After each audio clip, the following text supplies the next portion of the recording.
So if you remember, we learned 2 Sichas of the Rebbe about Bereishis, 3.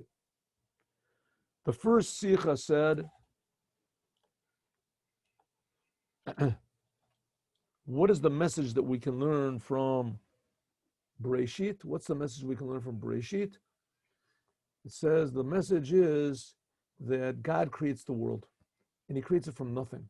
So he must be creating it all the time. And he's creating it from the Torah. So it can't be that anything in the world can ultimately prevent us from doing Torah and commandments. And we see the Jewish people are eternal after all of these difficulties we've had. Here's the Jewish people still doing Torah and mitzvahs.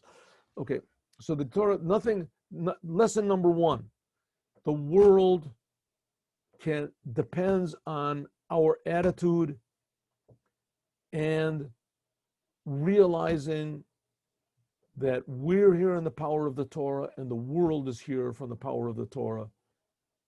And we are here to change it. We're here to change the river, to change the world. There's a story in the Gemara. I think it's Reb Chanina ben Dosa, that he was going to I think save Jewish prisoners, people that had been kidnapped. And he came to a river Ganai, I think it was called. And he said, split your waters, I have to go across. And the river said, no way. I'm not going to split. God created me. He created me to flow. And that's what I'm going to do. I'm going to flow. So you can't stop me from flowing. So he said, Pinchas ben Yair, good. So Pinchas ben Yair, very good. Okay, Pinchas ben Yair. So Pinchas ben Yair says, Nar Ganai split. He said, I'm not going to split. God told me to split. He said, good, but God told me also to go and get the prisoners. He says, okay, so it's a stalemate. I'm not moving. So he said, God created, I don't exactly remember what the language it was, but he said, listen, God created the world for the sake of the Jews and for the Torah. And if you don't split, then I'm going to split the waters for you. I'll stop you. I'll dry you up from the beginning of creation. That's what he said. I'll make it that you're dried up, that you never were. And he said, okay. And he split the water split, and he went across and he did. And it's true. Nature is here, and nature is created by God. And it's very, very difficult to overcome nature. Very difficult. But in the end, nature is here in order for the Jewish people to defy it and to change it. That's what the lesson of Bereishit. That's the first lesson of Bereishit. Therefore, it says that the way that a person acts and his attitude and his speech, his thought on Shabbat Bereishit, in other words, if he adopts this attitude that the whole entire world is just here for us to improve and to change, the way that a person acts on Shabbat Bereishit, that sets the stage for how it's going to be the whole rest of the year. Okay, that's what we learned in the first Sicha. Second Sicha, we learned why it was that Adam couldn't hold himself back for 3 hours and not eat from the tree. Especially because God commanded him, and he knew he was created by God, and he knew that God existed, and he knew how important his job was, that he couldn't hold himself up. So the Rebbe said, that is exactly the point of the Yetzer Hara. God created the Yetzer Hara in order to prevent us, to give us challenges and obstacles for doing what's important. And therefore, we see that sometimes things that are apparently very easy, we overlook them. We don't seem to get around to doing them. But we get distracted from doing them and we don't return to it. Learning a little more Torah, doing more commandments, thinking when we pray, giving a little more to charity, right? Which some people have no problem in one thing or another, but one thing, makes big problems for them. Right? It says that's because that's very important to you. That's very important. It's a sign. If something is difficult, then it's very important. You have to just jump over all the obstacles and just do it. Jump over all the obstacles and just do what's right. And Adam didn't know that. He didn't do it. He didn't do it. Adam did not realize. This is awful. Adam did not realize. Sorry, the microphone gets all tangled up. Adam did not realize this. Because he didn't realize it, so therefore he sinned. We shouldn't make the same mistake as he. That's the second sicha. Third sicha. The women. The story of the sin of the tree of knowledge is not very flattering to women. Not very flattering. According to the story, what happened is that the snake did not go to man and try to convince him, but he went to the woman, and he convinced her that she should eat from the tree, even though she knew it was forbidden. He made this trick anyway, so he convinced her to eat from the tree, and then she convinced her husband. So it ended up that the woman was basically the one that threw the whole world into this confusion. The snake just did what it was supposed to do.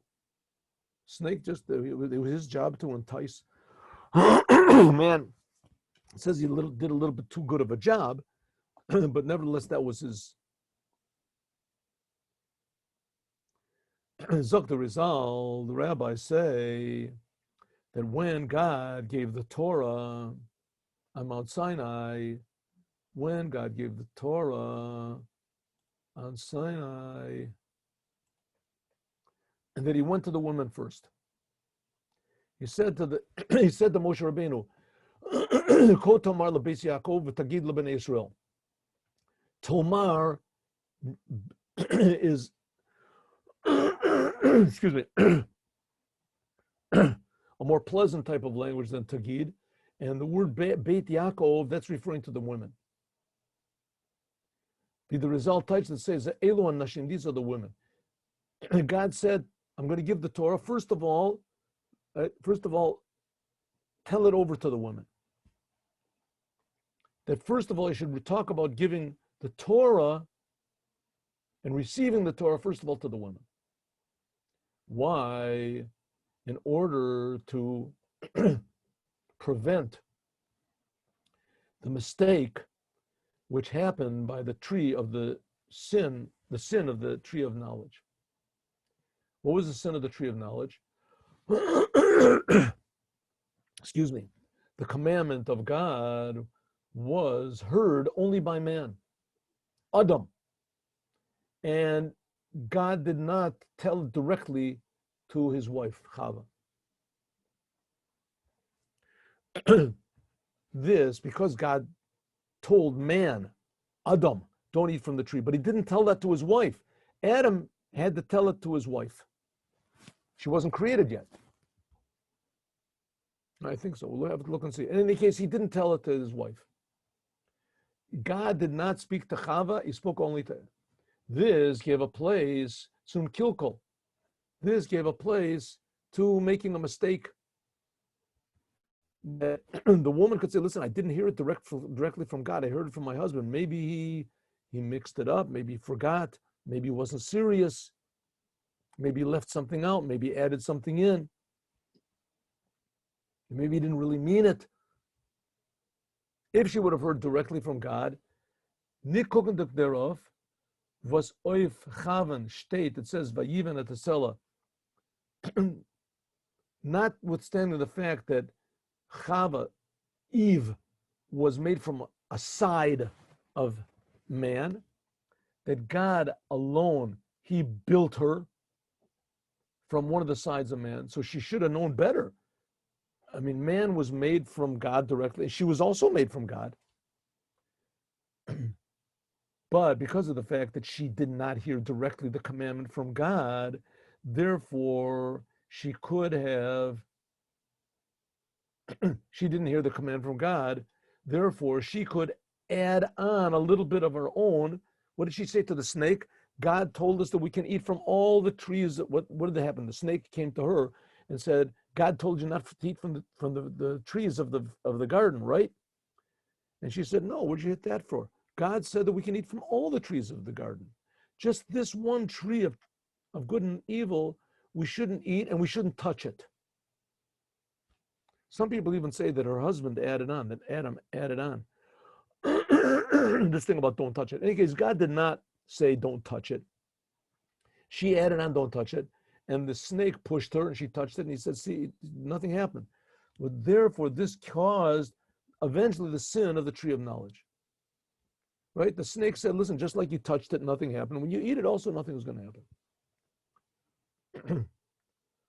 If the commandment would have done by God, be given to God, also to the woman, just like the man, equally, then this could have brought about that the first man would not have tripped up in eating from the tree. Despite all the difficulties that the Yetzer Hora would have made for him, right? Like it said before. What do we say before? This, like over here. If Chava would have known directly from God, heard directly from God, don't eat from it, then she wouldn't have even let her husband eat from it. Even if the Yetzer Hora, the snake, came to her husband and said, eat, and he made all sorts of tricks and he would threaten them with death and wouldn't good anything. She would say, don't do it, we heard it from God. She would be his helper. But because she didn't hear it directly from God, therefore, there was trouble. And that's why Matan Torah, that God spoke to the women, God told Moses to speak to the women first. Like we said before, and that the stories from the Torah, and the word Torah means teaching, from Bereishit, this must be a general instruction for the whole year. That also, this teaching that we just finished saying, how a Jewish person, it gives you a big lesson on how a Jewish household should be. Every Jewish house, I mean, listen, the basis of society, the basis for sure of Judaism is family. Family is the basis of society. Right? They have children, a mother and father, they have children. And the children, they also eventually get married, they have children. That's life, that's society. That's family. Family. The main foundation of the family is the woman. Every Jewish house has to have, has to be a little holy temple. That God should be revealed there. Shachanti betocham.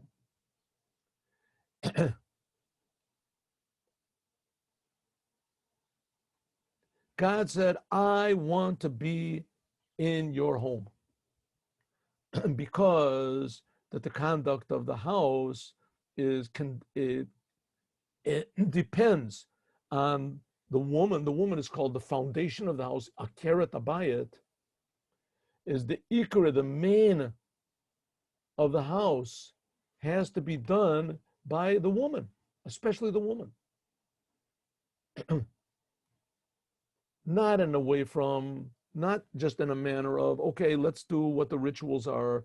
I mean, we are religious Jews, so let's do what religious Jews, what are the neighbors going to say if they see it? No, it has to be in a way of darkei noam v'darkei shalom. The woman has to see to it that the house is conducted in a way that's pleasant, that people are happy to be hosts to the creator of the universe and to do what he wants. That the woman, she should have an enthusiasm and a pleasure in Judaism. When she has a pleasure in doing what God wants, then that'll be picked up by the children. That through that will be protected the whole entire house. That also and this will protect also the husband from any sort of, what do you say, stumbling blocks. Like we said before, that if Chava would have heard directly from God,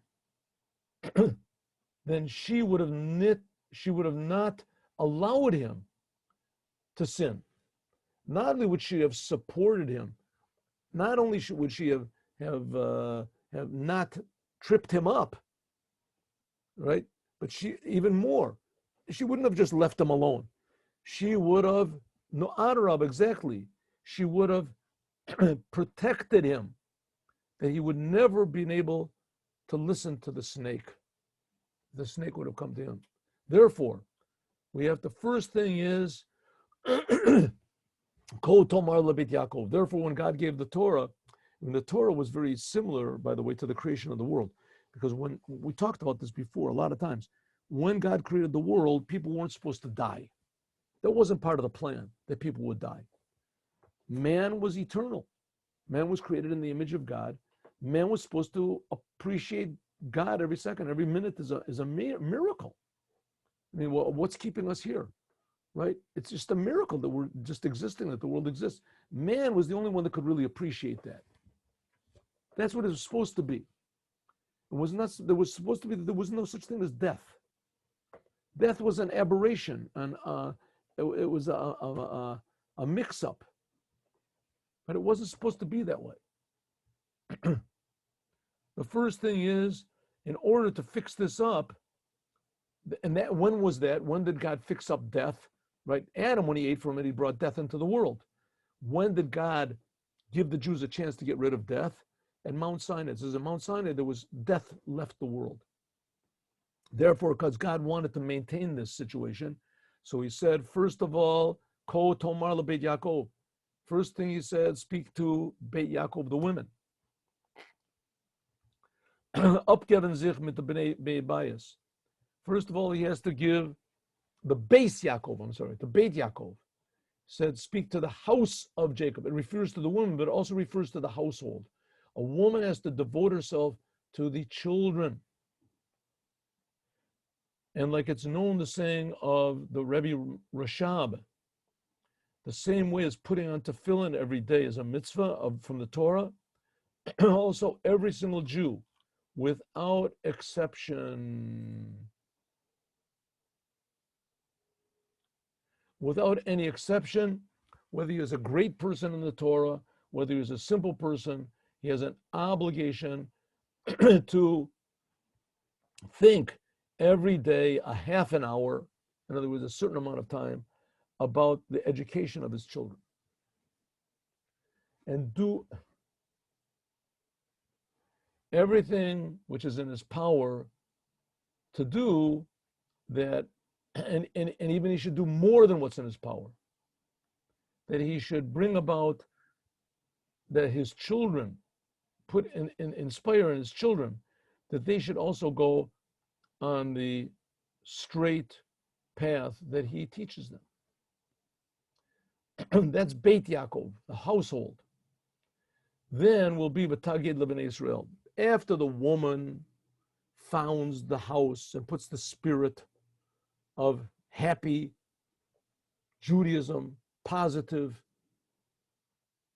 serving of the Creator in the house. After that, God said, okay, I'll take the woman. Then after that, Tagid Lebnei Israel. Then I'll talk to the men. Then the men will have a kiyum. Because then the women will not only oppose man, kenegdo, not only with the wife, not oppose the man, but even more, she will be a help to him, a help until she will help him and bring out the good qualities which are in him. Bina yetera nitna leisha, by bringing out the good qualities which she has. That a woman, it says, has more deep intuitive understanding than a man does. And by using this properly, she can bring about the ganze, that the whole entire family should be shechanti betochem, that God will dwell within them. This is also the language of the blessing we make under the wedding canopy. When a man and a woman get married, two Jewish people get married, so there's a blessing. What do we say? Samach ta samach, Re'em, someone says samech ta samach, Re'em v'ahuvim, everybody be happy, everybody be happy, Kesamechacha yatzircha. Like God made you happy, the Gan Eden Mikedem, in heaven before. What is that talking about? Like God made you happy in heaven before. What is heaven? So it says Gan Eden is not talking about heaven. It's talking about Gan Eden where man was put with his wife, Adam. Who was present at the wedding? God. Who made them happy? God. God did the catering, God was the music, God was the dancing, he was the invitation, he was the father, he was the mother, and God was everybody. But who was the center of attraction? Adam and his wife.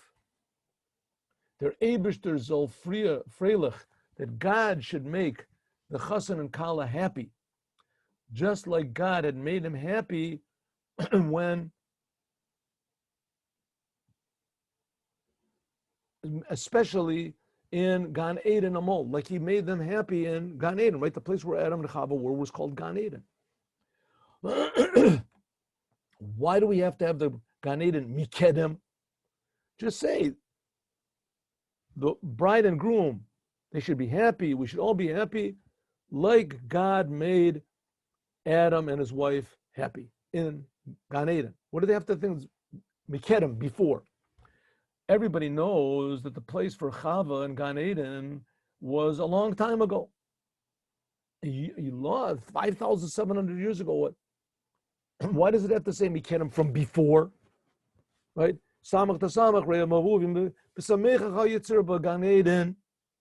Mikedem. What's the word Mikedem? This is talking about in the Gan Eden, the time of Gan Eden from before, when there was only before the sin. Before the sin of Gan Eden, before the sin of the tree. That's what it means, Gan Eden. Mikedem. That God made them happy in Gan Eden before the sin.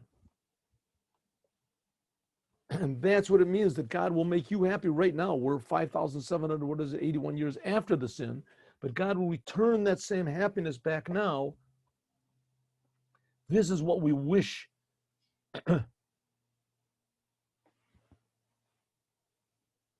Wünscht man dem Junge for. This is what we wish for the young couple. That their life should be in a way of Adam and Chava before the sin. That it should not be that the wife should oppose her husband or make discord. No, not at all. Exactly the opposite. The Ezer in how the house should be by a means of Shechanti B'tocham. Should be that God is, his presence is always there, just like it was, just like it was in heaven before the sin.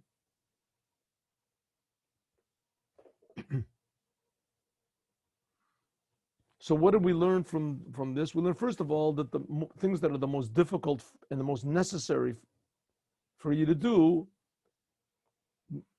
they are the things that you often overlook. That's why, and often that they're the most obstacles for the things that are the most important. Therefore, when you find something in Judaism that's very difficult for you to do, that's what you should do. You should do it. And you'll find out that that is a tremendous advantage to everyone. Tremendous light is revealed. I mean, I can just give you a very small example, but then I want to tell you the story today. Today's story. Let me undo this 1 second.